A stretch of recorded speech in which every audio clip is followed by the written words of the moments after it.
My name's Dave Norona, and I'm a Ski-Doo ambassador.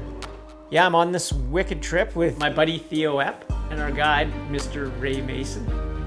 Well, the premise of this trip was to go explore, and I've been out on these glaciers before, and anyone who knows if you've been there, you have to go back. And they're so big and it's so brilliant that you just want to go a little bit further than you went last time. The day starts with a pretty long road in, probably 60, 70K.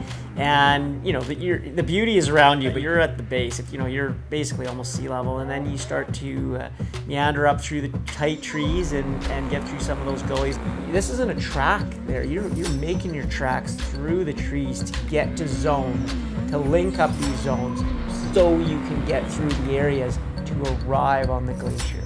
Welcome to the playground. So when you get in, it's pretty special.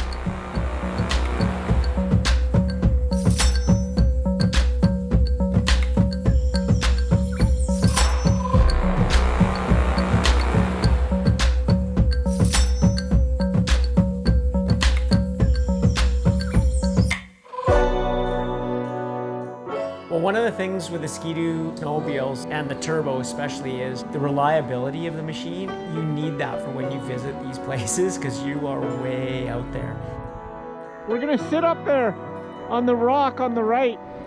The more times you go there, the longer you want to stay out there. And we're gonna go out there longer and do more stuff out there. This is a magical place that once you go there, you never forget it and you want to go back. Look at that. Crazy. Dude, picture time. And it's ever changing. So there are areas that we used to cross that we cannot cross anymore, and in fact look like the Kumba ice field on Mount Everest. You have to have a skill set on a sled, you have to have a skill set in the backcountry, but really this is something anybody could do, but most people do not. Very few people have been here with the snowmobile, and very few people go because they're not willing to put up the effort to get to it. And those, to me, are the most special areas.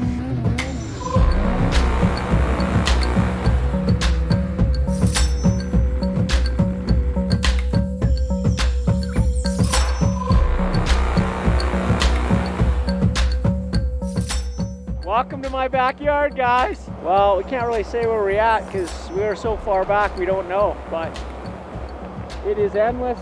Back there is Waddington, and you got an open canvas all the way there.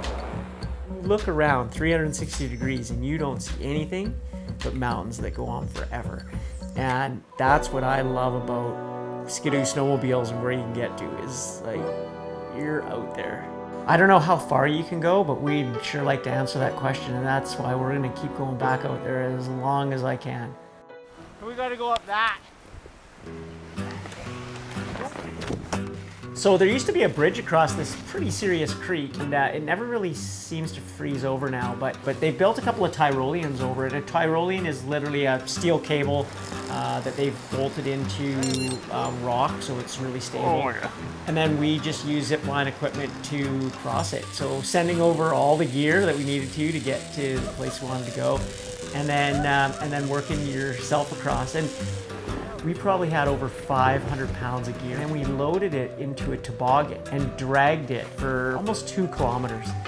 Because we were staying out there, we maximized our time. I mean, it was literally darkness when we arrived back. We wanted to make it a really nice dinner, so we had some really good pasta and some wine and good conversation. Cheers, buddy. Cheers, Ray. Nice work. Yeah. You know, everybody's just so pumped from the day. And then it was a late night and early rise, and we got big breakfast, bacon, eggs, all that. Cheers. Cheers. Oh yeah. Good sugar hit. You look like you're riding like Santa's sleigh or something. Unfortunately, I'm the dog. Hot spring time, baby.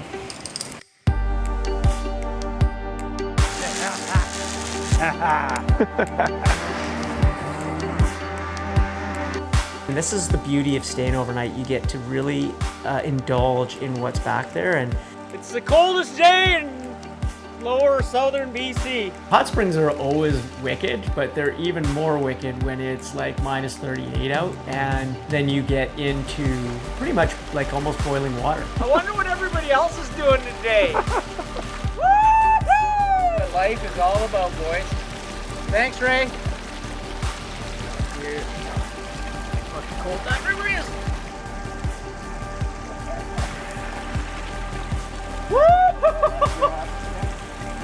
Oh, fuck!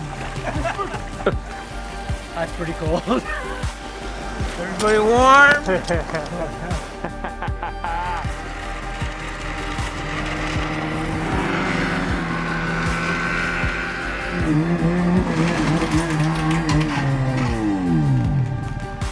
We made it! We made it!